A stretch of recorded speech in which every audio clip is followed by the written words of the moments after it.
Hi friends, മന്ത്ര കറി വേൾഡിലേക്ക് എല്ലാവർക്കും സ്വാഗതം. ഇന്ന് ഞാൻ നല്ല ഒരു പപ്പായ കൊണ്ടുള്ള ഒരു തോരനാണ് ഞാൻ മുൻപ് മെഴുക്ക് പുരട്ടി കാണിച്ചിട്ടുണ്ടായിരുന്നു. അത് കണ്ടു കാണുമെന്ന് വിശ്വസിക്കുന്നു. കാണാത്തവർ കാണുക.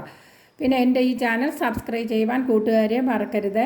എല്ലാവർക്കും നന്മയും ആയുരാരോഗ്യ സൗഖ്യവും എല്ലാ സമ്പൽ സമൃദ്ധി എല്ലാം ഉണ്ടാകട്ടെ എന്ന് ഞാൻ പ്രാർത്ഥിക്കുന്നു. എൻ്റെ ഈ ചാനൽ സബ്സ്ക്രൈബും കൂടി ചെയ്യുക.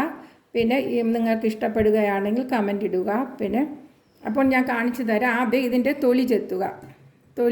ഇങ്ങനെ തൊലി ചെത്തി വെച്ചിരിക്കുകയാണ്. തൊലി ചെത്തിയിട്ട് ഇതിൻ്റെ കുരു അങ്ങ് പിച്ചാത്തിയിട്ട് തന്നെ ഇതിൻ്റെ കുരുവെല്ലാം മാറ്റാം. തൊലി ഇങ്ങനെ ചീകിയെടുത്തതാണ് തൊലി. ഇങ്ങനെ തൊലി എടുത്ത് ഇനി ഇതിൻ്റെ കുരു ഉണ്ടെങ്കിൽ കുരുവിൻ്റെ ഇടയിലൊക്കെ കുരു ഇരിക്കുകയാണ്. അപ്പോഴത്തേക്ക് അതിനെ ഒന്ന് ഇടയ്ക്കൊക്കെ വന്നിരിക്കും ഈ കുരു അത് മാറ്റിയെടുക്കാവുന്നതാണ്. അതിൻ്റെ ഇടയിലൊക്കെ ഉണ്ട്, ഇങ്ങനെ മാറ്റാം.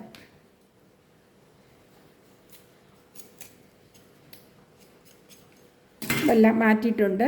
ഇതിന് നമുക്ക് വെള്ളത്തിലിടാം.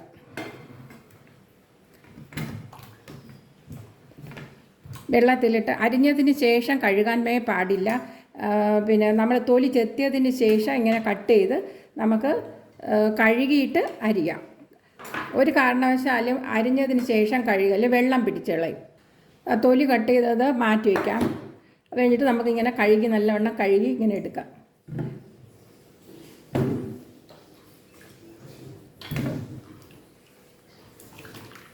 കറയൊക്കെ പോകുന്നതിന് വേണ്ടി കറയൊക്കെ നല്ലവണ്ണം കഴുകിയിട്ട്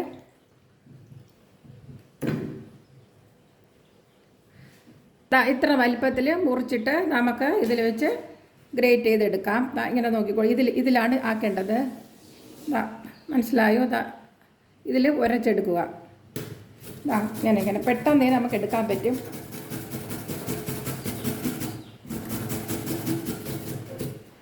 കണ്ടോ?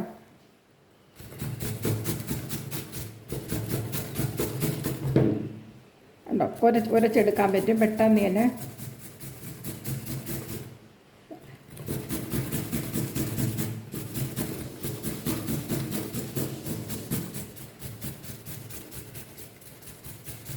കണ്ടോ? ഇങ്ങനെ മുഴുവനും ഇങ്ങനെ എടുക്കാം. കണ്ടോ? ഇത്രയും വീതിക്ക് എടുക്കുന്നതാണ് എളുപ്പം. നമുക്ക് ഇത്രയും വീതിയായിട്ട് എടുക്കുക.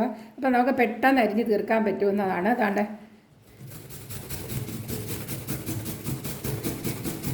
പെട്ടെന്ന് അരിയുക. ഇത്രയും വീതിക്കാണെങ്കിൽ ഇത്രയും വീതിയുള്ള സ്ഥലത്തോട്ട് പോയി പെട്ടെന്ന് നമുക്ക് കണ്ടോ ഇങ്ങനെ അരിഞ്ഞെടുക്കാം.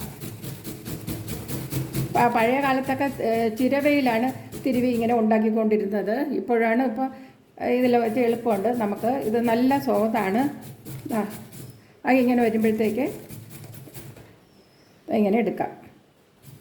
പെട്ടെന്ന് തന്നെ നമുക്ക് കഴിയും. തിരുവി പെട്ടെന്ന് തന്നെ നമുക്ക് ഇങ്ങനെ ചീകിയെടുക്കാവുന്നതാണ്. പെട്ടെന്ന് തന്നെ ഗ്രേറ്റ് ചെയ്തെടുക്കാം. ഇനി ഇതിലേക്ക് 1 ടീസ്പൂൺ മഞ്ഞൾപ്പൊടി ഇടാം. ഇതിലേക്ക് 1 ടീസ്പൂൺ ഉപ്പിടാം. 1 കപ്പയ്ക്കാണ് എടുത്തിട്ടുള്ളത്. ചെറിയ കപ്പയ്ക്കാണ്. നിങ്ങൾ അതിനനുസരിച്ച് ഉപ്പിട്ടാൽ മതിയാകും. ഉപ്പ് കുറഞ്ഞാൽ പിന്നെ ഇട്ട് കൊടുക്കാവുന്നതാണ്, കൂടിയാലേ കുഴപ്പമുള്ളൂ.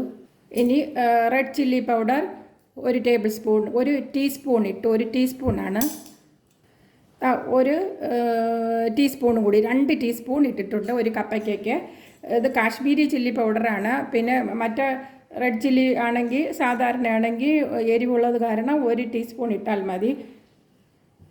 ഇനി ഇതിലേക്ക് 3/4 ടീസ്പൂൺ കുരുമുളക് പെപ്പർ പൗഡർ, 1/2 ടീസ്പൂൺ മല്ലി പൊടിച്ചത്, പച്ച മല്ലി പൊടിച്ചത്, കോറിയൻഡർ പൗഡർ.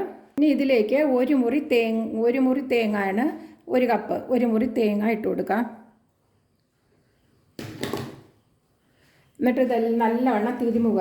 നല്ലവണ്ണം എല്ലായിടത്തും തേങ്ങയും മുളകും എല്ലാം എല്ലായിടത്തും വരത്തക്ക ഉപ്പ്, മഞ്ഞൾപ്പൊടി, കോറിയൻഡർ പൗഡർ ശകലം ഇട്ടിട്ടുണ്ട്. പിന്നെ നല്ല മണം തന്നെ വന്നിട്ടുണ്ട്. നല്ല മണമാണ്. ഇതെല്ലാം കൂടെ ഇങ്ങനെ തിരുമി വരുമ്പോഴത്തേക്ക് നല്ല മണം വന്നിരിക്കുകയാണ്. ഇങ്ങനെ ഉണ്ടാക്കിയാൽ നിങ്ങൾ പിന്നെ ഇതുപോലെ ഉണ്ടാക്കത്തുള്ളൂ. നല്ല സ്വാദാണ് ഇതുപോലെ ഉണ്ടാക്കിയാൽ. കണ്ടോ? തിരുമുമ്പോൾ നല്ല ഒരു വലിയ പാത്രം എടുത്ത് വെച്ച് വേണം തിരുമാൻ. ഇത് ഏകദേശം ഒരു കപ്പയ്ക്ക ഉണ്ട്, അതുകൊണ്ടാണ് ഇത്രയും വരുന്നത്. തേങ്ങയും കൂടെ ആകുമ്പോഴത്തേക്ക് കൂടുതൽ വരും. ആ തേങ്ങ ഇങ്ങനെ കപ്പയ്ക്ക പെട്ടെന്ന് തന്നെ വെന്ത് കിട്ടും. അതുകൊണ്ടാണ് പിന്നെ ഈ നമ്മൾ അരപ്പ് പ്രത്യേകം, പിന്നീട് കപ്പയ്ക്ക പ്രത്യേകം അരിഞ്ഞത് അങ്ങനെ ചെയ്യാത്തത്. ഇങ്ങനെ വച്ചേക്കാം. ഇപ്പം തന്നെ നമുക്ക് ഉണ്ടാക്കാം. കണ്ടോ, ഇത് നല്ല തിരുമ്മി വെച്ചപ്പോഴത്തേക്ക് എന്ത് നല്ല ഭംഗിയാണ്. കണ്ടോ, ഇത് കണ്ടാൽ തന്നെ നമുക്ക് ഉണ്ടാക്കി കഴിക്കാൻ തോന്നും. ഈ ഫ്രൈങ് പാൻ അടുപ്പത്ത് വെച്ചിട്ട് ഒരു 3 ടേബിൾ സ്പൂൺ വെളിച്ചെണ്ണ, 3 ടേബിൾ സ്പൂൺ വെളിച്ചെണ്ണ ഒഴിച്ചു. ഇനി 1 ടീസ്പൂൺ കടുകിടാം. ഇനി കടുക് പൊട്ടുമ്പോൾ 2 ചുവന്ന മുളകിടാം, വറ്റൽ മുളക്. ഇനി 1 ടേബിൾ സ്പൂൺ ഉഴുന്ന് പരിപ്പ് ഇട്ട് കൊടുക്കാം. ആ ഉഴുന്ന് പരിപ്പ് മൂത്ത് വരുമ്പോൾ തുവരപ്പരിപ്പ് ഇട്ട് കൊടുക്കുക, സാമ്പാർ പരിപ്പ് ഇട്ട് കൊടുക്കുക. ഇത് മൂത്ത് വരുമ്പോഴേക്കും നമ്മൾ ചെറിയ ഉള്ളി ഒരു 4-5 എണ്ണം ചെറിയ ഉള്ളി ഇട്ട് കൊടുക്കുക, നീളത്തിൽ കീറിയത്. അപ്പോൾ തീ കുറച്ച് വയ്ക്കുക. തുവരപ്പരിപ്പും ഉഴുന്ന് പരിപ്പും ഒക്കെ ഇടുമ്പോൾ നമ്മൾ തീ വളരെ ലോ ഫ്ലെയിമിൽ വയ്ക്കുക, അല്ലെങ്കിൽ കരിഞ്ഞു പോകും. ഉള്ളി ഇടുമ്പോൾ മീഡിയം ഫ്ലെയിമിൽ വയ്ക്കാം.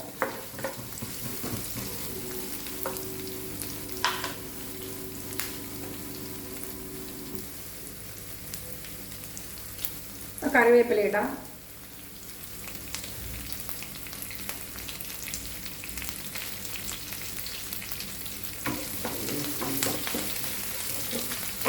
ഉള്ളി ഇത്രയും ചെറുതായിട്ടൊന്ന് മൂക്കട്ടെ, ഉള്ളിയെങ്കിലേ സ്വാദ് വരത്തുള്ളൂ.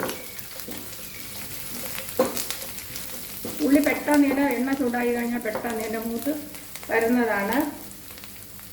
ഇനി നമുക്ക് കുറച്ച് വെളുത്തുള്ളി, ഇത്രയും വെളുത്തുള്ളി നമുക്ക് ചതച്ചിടാം. ഇനി ഇതിലേക്ക് വെളുത്തുള്ളി ചതച്ചങ്ങ് ഇട്ട് കൊടുക്കാം. 2 പച്ചമുളക് ഇട്ട് കൊടുക്കാം. നല്ല മണം കൊണ്ട് നമുക്ക് കഴിക്കാൻ തോന്നും. അപ്പോൾ അത്രയ്ക്ക് നല്ല സ്വാദാണ്. വെളുത്തുള്ളി ഒന്ന് വഴറ്റി ഇങ്ങനെ എടുക്കാം. വെളുത്തുള്ളി ആദ്യമേ എടുക്കാത്തത് വെളുത്തുള്ളിയുടെ ഗുണം നഷ്ടപ്പെടും, അതുകൊണ്ടാണ് ഞാൻ പിന്നീട് ഇട്ടത്. ഇനി ഇതിൻ്റെ കൂടെ കിടന്ന് വെന്തോളൂ. ഇനി നമ്മുടെ ഇതിട്ട് കൊടുക്കാം. നമ്മുടെ കപ്പയ്ക്കയും തേങ്ങയും എല്ലാം കൂടി കുഴച്ചത്.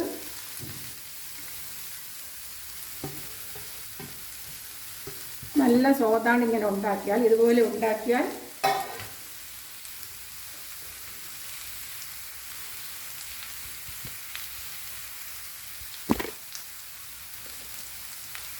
എല്ലായിടത്തും അരപ്പൊക്കെ പിടിപ്പിച്ച് നല്ലവണ്ണം ഇളക്കി വെച്ചിട്ടുണ്ട്. ഇപ്പം ഇനി ഈ 1 മിനിറ്റ് നല്ലവണ്ണം ഈ ചെറിയ ബർണറിൽ ഹൈ ഫ്ലെയിമിൽ, അല്ലെങ്കിൽ വാടിപ്പോകും ചൂട് കുറഞ്ഞാൽ. അതുകൊണ്ട് ഇവിടുത്തെ തന്നെ ഫ്ലെയിം കൂട്ടി വയ്ക്കുക. എന്നിട്ട് 1 മിനിറ്റ് ഇങ്ങനെ അങ്ങോട്ടും ഇങ്ങോട്ടും നമുക്കിങ്ങനെ ഇളക്കിയതിന് ശേഷം അപ്പോൾ ഒന്ന് പാടും. 1 മിനിറ്റ് ഇങ്ങനെ ആക്കുക. അതിന് ശേഷം നമുക്ക് ആവിയിൽ വെച്ച് അടച്ചു വയ്ക്കാം. എന്നിട്ട് ഫ്ലെയിം ലോ ഫ്ലെയിമിൽ ഇട്ട് വയ്ക്കുക. ഈ ആവിയിൽ തന്നെ കിടന്ന് വേവട്ടെ. ലോ ഫ്ലെയിം വയ്ക്കുക. മറ്റ് 10 മിനിറ്റ് ആയിട്ടുണ്ട്. അപ്പം തുറന്ന് നോക്കാം. അടപ്പെടുത്ത് നോക്കാം എന്താണ്. വെള്ളമൊന്നും ഒട്ടും ഒഴിക്കുകയേ ചെയ്യരുത്, എങ്കിൽ ഇങ്ങനെ ഡ്രൈ ആയിട്ട് കിട്ടത്തില്ല. വെള്ളം ഒഴിക്കാനേ പാടില്ല. ഇനി നമുക്ക് അടയ്ക്കേ വേണ്ട. ഇത് തുറന്നിട്ട് തന്നെ നമുക്കൊന്ന് ഡ്രൈ ആയിട്ടാണ് ഇരിക്കുന്നത്, എങ്കിലും ഒന്ന് മെരുക്കിയെടുക്കാം. ഇനി അടച്ചാൽ ശരി, നല്ല വെന്തിട്ടുണ്ട്. അതുകൊണ്ട് ഇനി അടയ്ക്കേണ്ട കാര്യമില്ല. വേകാൻ വേണ്ടി മാത്രമാണ് അടച്ചിട്ടത്. നല്ല പെട്ടെന്ന് തന്നെ പപ്പായ വേവ് ഒരു 10 മിനിറ്റ് കൊണ്ട് തന്നെ, ചെറു തീയിൽ 10 മിനിറ്റ് കൊണ്ട് തന്നെ വെന്തു. ചെറു തീയിൽ മാത്രമേ വയ്ക്കാവൂ, എന്നാലാണ് അതിൻ്റെ സ്വാദ്. കണ്ടോ, ഉപ്പൊക്കെ നോക്കുക. ഉപ്പില്ലെങ്കിൽ ഉപ്പിട്ട് കൊടുക്കാം. നമ്മുടെ തോരൻ റെഡി ആയിട്ടുണ്ട്. 7 മിനിറ്റും കൂടെ കഴിഞ്ഞു. 7 മിനിറ്റ് ഞാൻ പെട്ടെന്നാക്കാൻ വേണ്ടി ചെറിയ ബർണറിൽ ഹൈ ഫ്ലെയിമിലാണ് വെച്ച് ഇങ്ങനെ ഇടയ്ക്കിടയ്ക്ക് ഇങ്ങനെ ഇളക്കിക്കൊണ്ടിരുന്നു. സമയം ഉള്ളവർ ചെറിയ ലോ ഫ്ലെയിമിൽ വെച്ച് ഇങ്ങനെ തുറന്നിട്ടിരുന്ന ഇടയ്ക്കിടയ്ക്ക് വല്ലപ്പോഴും ഒന്ന് ഇളക്കി കൊടുത്തിട്ട് വേറെ പണികളും ചെയ്യാം. ഇത് ഞാൻ പെട്ടെന്ന് തന്നെ വേണമെന്നുള്ളത് കൊണ്ട്, അത്യാവശ്യക്കാർക്ക് നമുക്ക് രാവിലെ സമയം കാണത്തില്ല, പെട്ടെന്ന് നമുക്ക് ജോലി തീർക്കണം. അതുകൊണ്ട് പെട്ടെന്ന് അത്യാവശ്യമുള്ളവർക്ക് 7 മിനിറ്റ് കൂടി 7 മിനിറ്റ് ഹൈ ഫ്ലെയിമിൽ വെച്ച് കൂടെ നിന്ന് ഇളക്കിക്കൊണ്ടിരുന്നു. ചെറിയ ബർണറിൽ, വലിയ ബർണറിൽ ഹൈ ഫ്ലെയിമിൽ വയ്ക്കല്, കരിഞ്ഞു പോകും. അപ്പോൾ ഇത് നല്ല സ്വാദാണ്. ഇതുപോലെ നിങ്ങൾ ഉണ്ടാക്കി നോക്കുക. നല്ലതാക്കണ്ടോ, ഡ്രൈ ആയിട്ട് തന്നെ ഇരുന്ന് നല്ല കപ്പയ്ക്കൊക്കെ വന്ന് നല്ല ഡ്രൈ ആയിട്ട് തന്നെ വന്നിട്ടുണ്ട്. ഇത് മാത്രം മതി നമുക്ക് ചോറുണ്ണാൻ. പപ്പായ നല്ല ഗുണമുള്ള ഒരു സാധനമാണ്, നല്ല സ്വാദുമാണ്. ഇതുപോലെ ചീരി ഉണ്ടാക്കിയാൽ അരിഞ്ഞുണ്ടാക്കുന്നതിനേക്കാളും ഇതുപോലെ ഉണ്ടാക്കുന്നതാണ് ഏറ്റവും സ്വാദ്. ഇനി അടുത്തൊരു വീഡിയോയുമായി വരുന്നത് വരെ എല്ലാവർക്കും നന്ദി, നമസ്കാരം. എൻ്റെ ചാനൽ കണ്ടതിന് നന്ദി. നിങ്ങളിതുപോലെ ഉണ്ടാക്കി നോക്കുക.